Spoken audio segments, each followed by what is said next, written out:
ما صار يا جماعة. كل ما ارتفعت الحالات قال المقيمين والمقيمين والمقيمين والمقيمين، وسكر المطار وافتحوا المطار، وشهر 3 لما فتحوا المطار. يا عمي خلصنا، غيروا هالاسطوانة هذه خلاص. ما صار يعني كل ما تكلمنا هذا يطلع وزير الصحة يقول 60% من الإصابات مواطنين، يقول لا كلام مو صح، لا وافدين هم اللي يحبنا المرض، لا احنا لو مو الوافدين كان ما يحبنا المرض.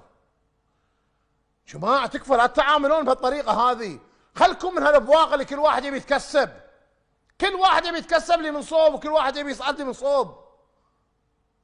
هذا مرض ما يعرف كويتي وغير كويتي. لا احنا لو مسكرين المطار يا عمي، هم منعوا العالم من السفر، حطوا الحجر 14 يوم قامت الدنيا وما قعدت. تبي تسكر على العالم وما تبي حدش عندك انت في البلد خلال 2 3 انت الحين الاسعار شابه عندك ضوء. انت عندك عجز في موضوع المدرسين، ليش ما تتكلمون الصج؟ عندك عجز رهيب في عدد المدرسين والمدرسات، وخل اي واحد من التربيه يقول لا. عندك عجز رهيب في عدد الطاقم الطبي، لا سكر.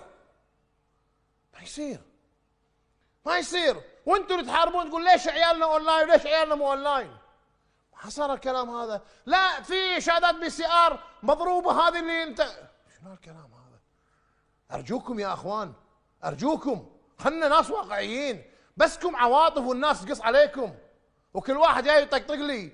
لا انت لا مو نكر ونكر، لا تحطون علاقه، لا تحطون علاقه. اتكلم بالواقع وانا اختم في هذا الكلام. لما تيجي تتكلم بالواقع اتكلم